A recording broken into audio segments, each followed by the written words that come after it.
Hello and welcome to the Pretty Good Gaming Daily Triple. That's your no shit gaming news video. 3 news stories in one video with zero faff. GTA has been an incredibly popular franchise since it kicked off in 1997, and GTA 5 is still popping up in the charts despite coming out back in 2013. In fact, GTA 5 is the most profitable entertainment product of all time when factoring in game sales and microtransactions. As fans eagerly await news on the much anticipated GTA 6, or whatever it may be called, new leaks and rumours pop up all the time, the latest of which points to a distant release date of 2025. This rumour seems to have been popularised by YouTuber Tom Henderson, who has previously leaked information about Call of Duty and recently Battlefield 2042. Obviously, this is all rumour at this point, so bear that in mind. He claims to have received a number of DMs on Twitter, and according to his information, GTA 6 will be in a modern day setting, contrary to much speculation that the game would revisit the 1980s setting of Vice City. Supposedly, Vice City as a location will return in some capacity, which does line up with previous rumours about a Miami-esque setting, but the main reason for the contemporary time period is GTA Online. The idea with a modern setting is that developers won't be restricted to generate era-specific content. Henderson also suggests that the map for GTA Online will operate similarly to Fortnite's map, which frequently changes following new updates and seasonal expansions. Fortnite's updates have included spectacular events like black holes and comets crashing into the map to reshape it, so if this is true, it will be interesting to see how the hyper-realistic but hyper-satirical stylings of GTA approach this. Henderson also claims that the game will feature multiple protagonists just like GTA 5, and that at least one of them will be a female. This character apparently will be the brains of the operation and focus on tech skills like hacking, which will be a new addition to the series. He also tries to allay fears held by some that the inclusion of a female character will somehow automatically be bad,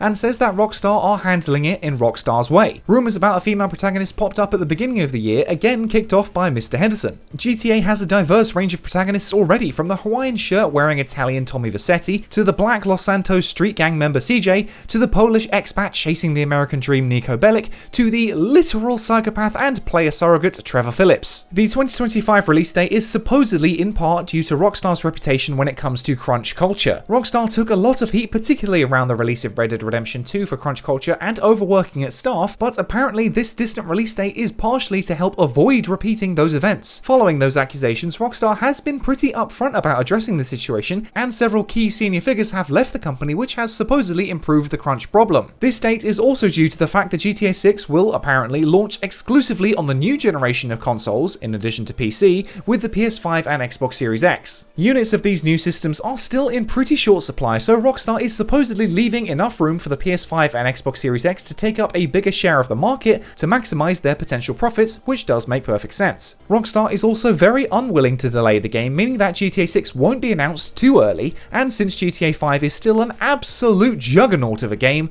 they can take all the time they need to. One of the final things Henderson touches on is the idea of cryptocurrency, which will play a role in the game in some way. Given the game's modern day setting, it does seem appropriate to adapt with the crimes. In addition to the actual crime of Grand Theft Auto, i.e. stealing cars, robbing banks has been a staple of the GTA series. Moving to the digital space and playing around with cryptocurrencies, especially with a character who is a dedicated tech expert, does make sense. And that's pretty much it for this latest string of GTA 6 rumours. It's probably not coming until 2025, will feature multiple protagonists including a woman, will return to Vice City in some way but with a modern setting, and its multiplayer will feature an evolving map. Once again, this is all rumour, so it could all be bollocks, but there you have it. And up next, much like GTA, The Elder Scrolls is one of the most popular video game series out there, and people are eagerly awaiting the 6th installment. After a trailer that was a total waste of time back in 2018, we've still heard virtually nothing about what The Elder Scrolls 6 actually might be. It doesn't even have a proper name yet, though there are plenty of theories being thrown around out there. It looks like we'll still be waiting a very long time to hear anything substantial, as Bethesda boss Todd Howard explained that the game is still in the early planning stages. The aforementioned trailer debuted at E3 2018 and revealed that the game was happening, but at the time it wasn't even in development yet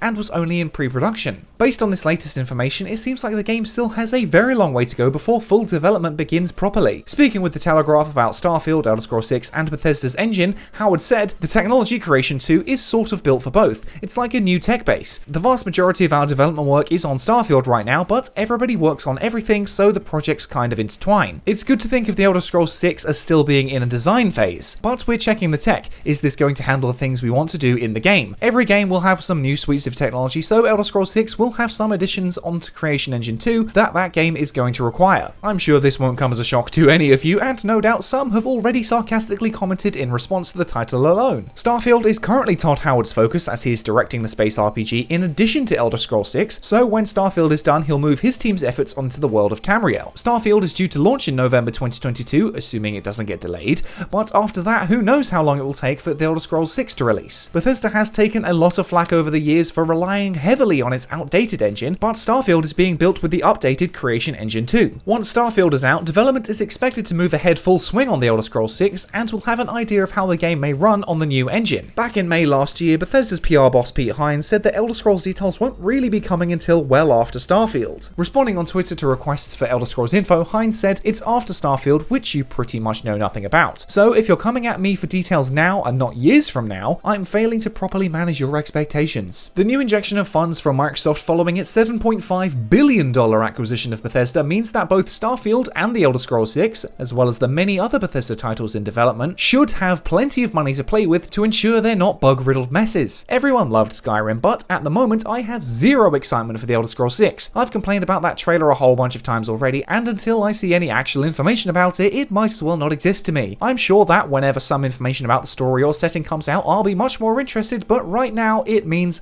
nothing to me. And finally, Elder Scrolls is not the only hugely popular RPG in the world. BioWare used to knock them out of the park frequently in years past. The studio's recent output has dampened its legacy considerably since the days of Mass Effect and Knights of the Old Republic. However, one of the key voices at BioWare during that time was Casey Hudson, and he's just announced his new studio in Canada, Humanoid Studios. He made the announcement on Twitter where he said, "Today we are announcing a new independent video game company built to unleash the creative freedom of developers, bringing innovation and artistry to players through an all-new IP." The studio is currently hiring for a number of top positions like Senior Gameplay Programmer, Senior Gameplay Designer, and Senior Creative Director. Hudson was the director on Mass Effect and Knights of the Old Republic, but left BioWare in 2015, then rejoined in 2017 as General Manager for the studio and supervised development of Anthem, only to then leave again in late 2020. BioWare certainly isn't what it used to be these days, but given Casey Hudson's experience, this studio's output should be worth a watch. And that's it for today. If you enjoyed this no shit format, go ahead and give the video a like to give it a boost, hit subscribe and the bell if you want to stay up to date on all future installments.